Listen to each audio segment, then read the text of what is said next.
Ano yan, parang kamuting kahoy yata yun, ano yan, ginawang pansit, no? Hindi ah. Anong harina yan? Mga inchik na unang tao sa amin. Inchik na? Mga Mga kanunan-nunuan. inchik. Mga sa amin. Masinauna. Sila. Mga sinaunang? Pero Sino na inchik? siyempre naipagtala yung lahi na. Oo, sali-sali lahi. Specialty yan ng ano eh, Isabela. Kabagan.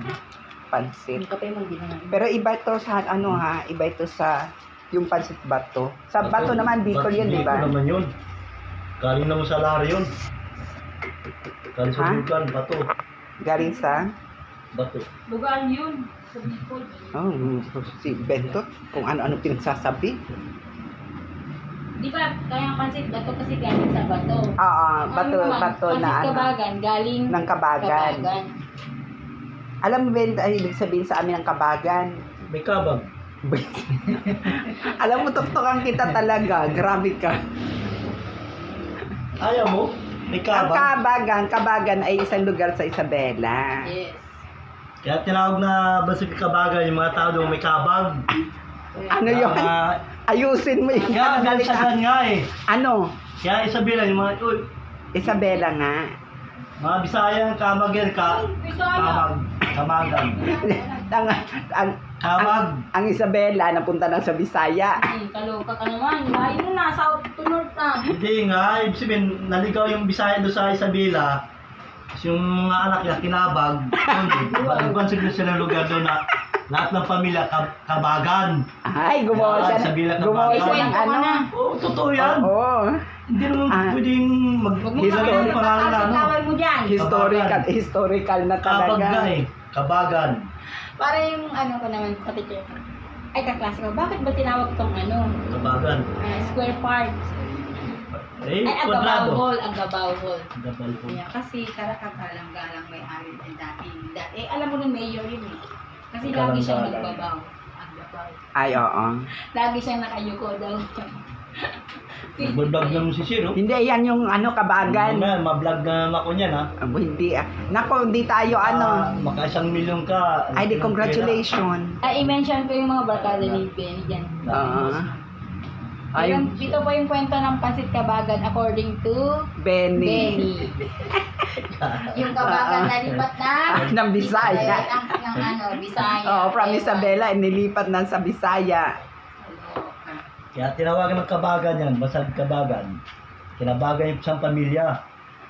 Kinabagan ang isip ko. Hindi na dala sa ano sa ospital. Kabag lang. Kaya kabag. Ang ganda mo talaga mag-create ng ano. Pwede ka na scriptwriter. Siyempre, kailangan ako. Ba't ka, bakit, nilagyan ng ano, yung lugar niya, daan na yan, Langit Road. Ano? Langit Road, oh. Bakit Langit Road?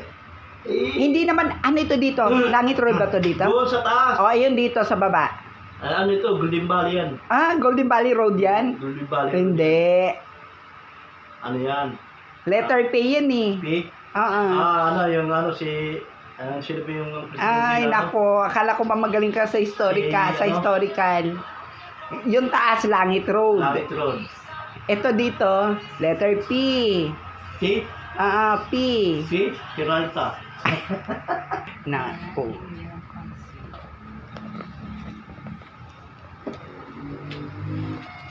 Kita yung kusina na yun. Ang ganda pa naman. Okay lang yun. Probinsya.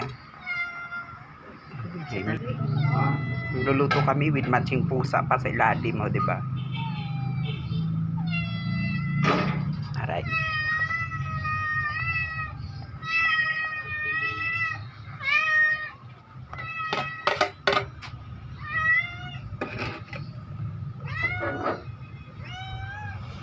Pag pumupunta ka talaga na Isabela, laging may dala ka talagang pansit na kabagan. Yung pansit kasi namin kahit anong isag mo, sir, pwedeng tinapa lang. Yung tinapa na isda. Pwedeng sardinas. Pwedeng wala, gisa mo lang sa toyo. Tapos paminta. Parang ganyan yata yung pansit nung panahon na sa Miki naman yung mga nung panahon ng bata pa ako. Miki nga yan. Miki sila na parang ganyan. Yung binibigay na rasyon sa mga preso doon sa kolonya namin. Sa inyo? Mm-mm.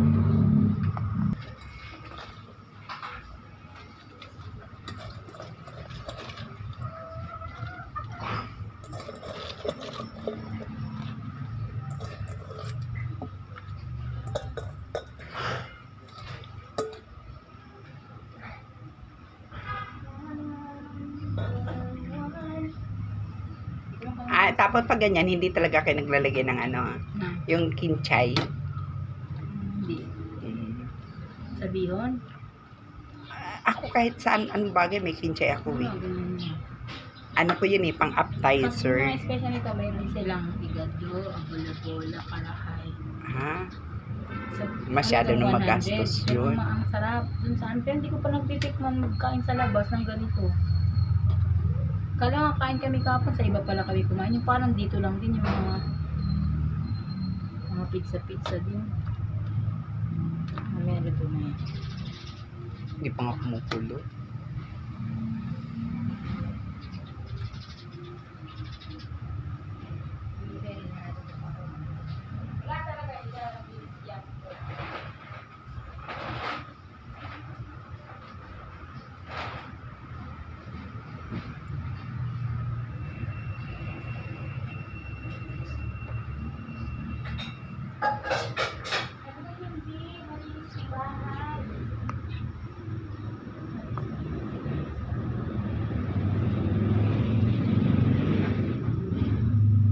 Ayan, kumukulo na siya.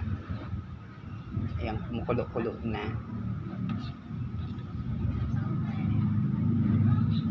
Pansit Kabagan. Naku, pag ako nagpansit sa ganito kahirap ng buhay, yung sahod natin eh, Diyos ko, magkano na lang? 2.7, 2.7. Sahod ko ha. Yung sahod ko sa isang buwan, magkano na lang? 6,000. Wala na nga kasi nakakasanla pa. Yung 6,000 na yun, bawasan pa ng 1.4. Magkano na lang? Mag-isa ka lang, kayang-kaya mo yun. Ay hindi, may bata ako eh. Okay na. Tama pa.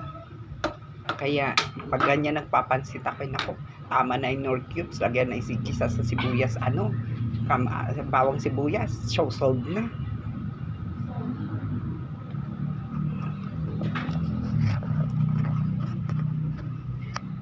Ulit ko na. 2.3, 4.6 na lang pala yung sinasahod ko isang buwan. Diyos ko, paano pa ba mabubuhay? Pasok sa sinasabi mo. Ha? 4.6 na lang sinasahod ko isang buwan. Makita Paano ng ba yung JB? mathematics yan? Hindi ka nga nagdala dito. Let's eat. Gutom na ate. Ay, Kaya maawa na kayo. natin ang Coke. Yung YouTube natin, padagdagan nyo naman. Oh. Alam nyo magkano na sinasahod ko? Promise, totoo talaga. Sinasahod ko na lang is, ano na lang, 2-3 ang isang kinsinas. 4-6, isang buwan. Bayaran ng Meralco, bayaran ng tubig, bigas, ulam, tapos baon pa ng bata, 70 pesos araw-araw. Ay, tapos ang bahay ko pa, may squat pa. Kasi, ano pala yun natayo ang intended for catwalk. Eh, hindi naman yata magbibigay ng relocation. Paano pa ba tayo mabubuhay? O, sa 4-3 na yun, 4-6 na yun, uupahan mo pa ng bahay if ever na ma-squat yung bahay na tinayo ko. 2010 ko tinayo yun, hindi pa naman na-award yung mga lupa doon. Nung nag-award na, nalaman ko, patwalk pala yung tinatirikan kong bahay na pinatayuan sa akin ng kapitbahay kasi kanilang lupa daw yun. Magkano na kaya ako nabaon-baon sa utang sa pagpapagawa ng bahay. May mga pinag-aral pang pamangkin. Ay, buhay. Parang gusto ko na mamaalam sa earth pero hindi pa pwede kasi may maliit pa ako na nag-aaral. May grade 7 pa ako. Paano ba tayo makakasurvive sa ganitong buhay? Tayanan tayo sa loto, wag baka sakali, wala din. Ayan, dito tayo ngayon sa Bagong Silang ulit. Ayan, makikikain na lang tayo.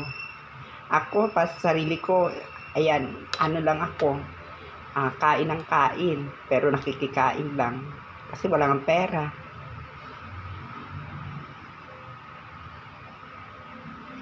Ito mamaya ka makikaano. Pag mamaya ng konti, ito matuyo na. Mawala na ng sabaw kasi yung noodles niya, i-absorb na yung tubig.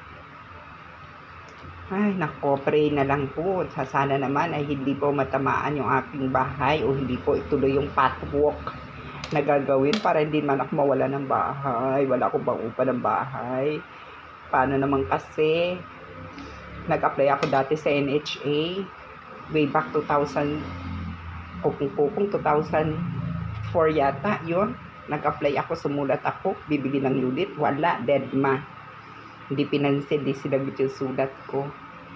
Nangupahan ako, may nag-alok naman sa akin ng bahay, yung lupa niya sa likodan. Tinayuan ko ngayon. Diyos ko, kamukat-mukat, patwalk daw. Sabi ng NHA, di pwede award dahil iyan ay patwalk. O ngayon, wala na akong pera. Naku, mangyayari ito isang guro sa pampublikong paaralan nakatira sa ilalim ng tulay. Bakit? Kasi wala nang sinasahod, walang pagkupa ng bahay.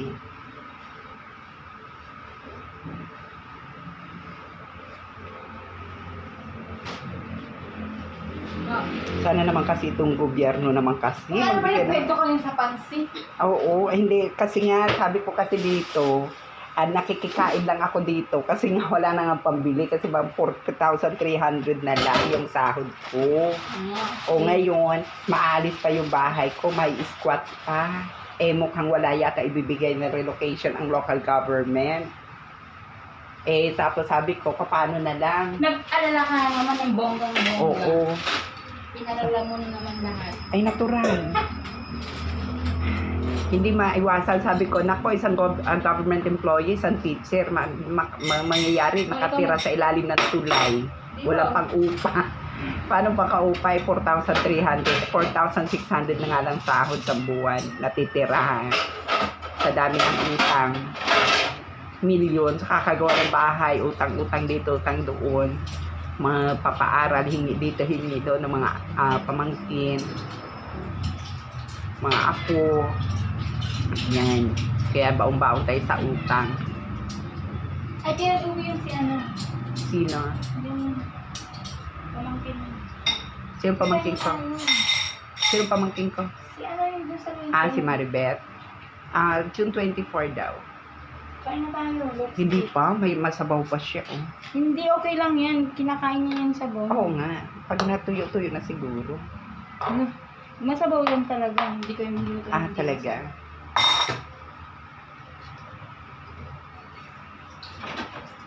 Si YouTube na lang ang pag-asa ko Hindi nga intindihan. para makaahon sa hirap. That in English mo.